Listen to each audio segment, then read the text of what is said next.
Coach Ryan Day, thanks for joining us. I know the Alumni Association is glad to hear from you, and we just wanted to catch your thoughts now that you've had a little bit of chance to reflect. It's been about a month.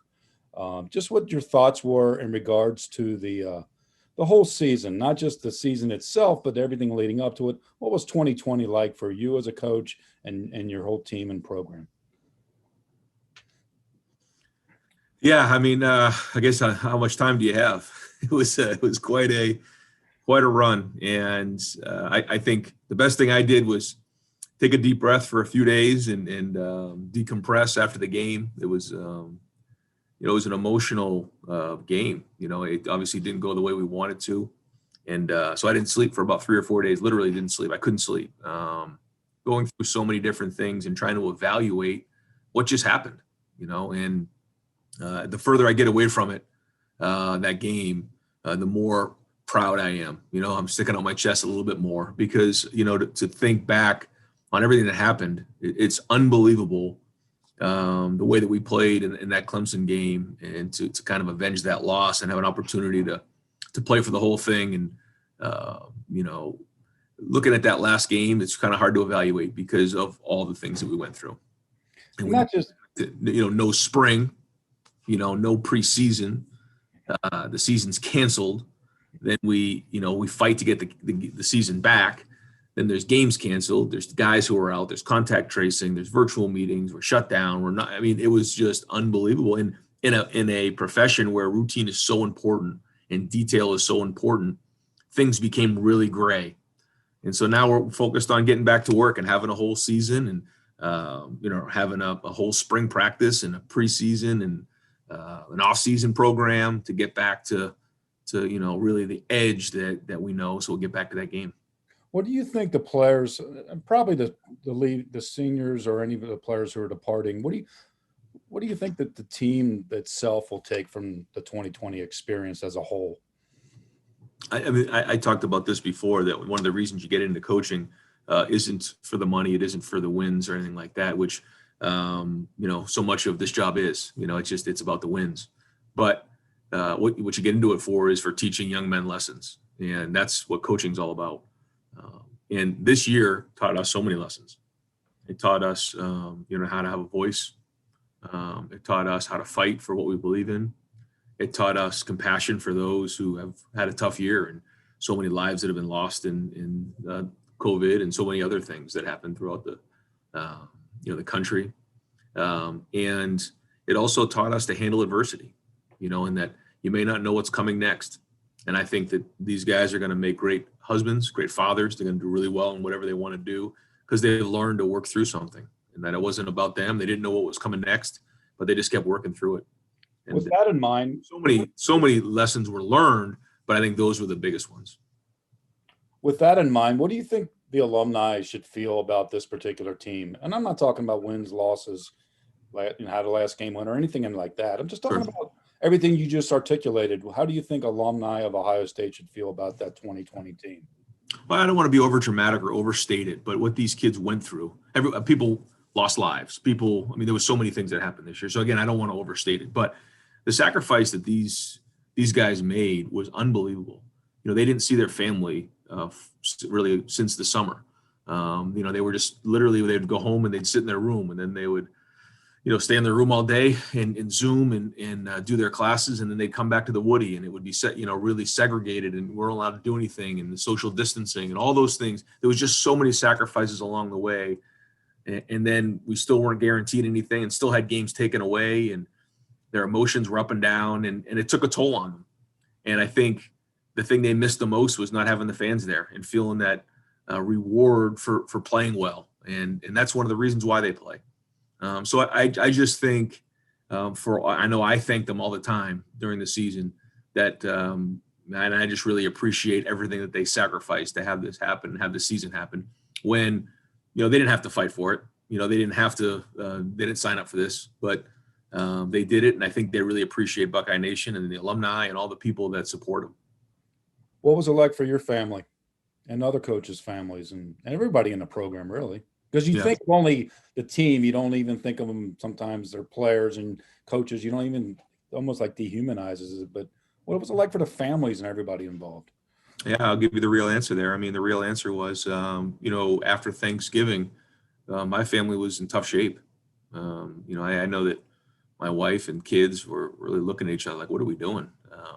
It had been, I think, 8 weeks since I'd really been around them. I was not staying at home. I was afraid that once my kids went to school, that they were going to get COVID and then they were going to give it to me. And I was very, very nervous about that. When I did get COVID, I felt ashamed. I felt embarrassed. It was tough because, there's so much of a responsibility to be the head coach at Ohio State and everything that was going on. I just didn't want to have that happen. So every time we took that test and you put it in your nose, I was holding my breath to find out what the answer was. But I'll say this, once I did have it and I got back reunited with the family, I had to isolate for 10 days, but I was with the family and it kind of reunited us a little bit. And from then on, we were strong. It was good, and we found a way to push through it this season, and kind of come back together as a family. But up until then, it was hard. What do you think it meant to the team and also the entire Ohio State community, just the fact that you even played a season? Yeah, I most people don't really have any idea what really what happened and what went on to get to this point, and so many people are to thank. Our players, first off, Justin Fields, Jonathan Cooper, and so many people who fought. They had a voice. We had parents who were just trying to figure out ways to get involved, and nobody said that we wanted to be reckless. We wanted to make sure that we played safely, and we saw other, some programs doing that. And we wanted to have that opportunity, and so President Johnson, Gene Smith, and Dr. Borchers had huge parts in this, and they really championed this thing, and then work with the Big Ten Conference to get it done. But just to do that was amazing. And I think if we hadn't played a season, we would have been so much further behind some of these other conferences who played. It may have cost us 2 to 3 years to get back to where we need to be. And so because of some great leadership, we were able to right the ship and find a way to play safely. You mentioned President Johnson. You got an early introduction to her. She comes in midstream of all this, and she's an ex-athlete herself, college athlete. What do you feel about the leadership she's shown at this point, and what her support meant for the players and for sports in general? Yeah, I mean, she was in the Woody and talked to our team 2 different times. Once when everything was going down, and then the second time after we won the Big Ten championship. On the way to Clemson, and she's been unbelievable. Her and Veronica have been very, very supportive to us. The communication to me has been excellent. I think she really cares about football, and she got put into a tough situation before her feet were even, in the ground. She was already in the middle of it, and again, great show of leadership. And if this is any kind of window into what's going to be coming down the road in terms of her leadership, we're going to be in great hands moving forward. One more real quick one about the season, but then we'll have a couple about the future. There's so many up and down moments of just play, not play. Like you mentioned, you didn't get to play the Michigan game, and yet you win the Big Ten, and then you have the dramatic win over Clemson. Are those the highlights? And in particular, the Clemson game, what it meant for the players and for Ohio State, that's been kind of a bugaboo for the fan base and alums. Yeah. Well, first off, it's the team up north, Todd. We can't say the M word, so just to make sure. Otherwise, if you come into Woody, we have to make you do 10 up downs.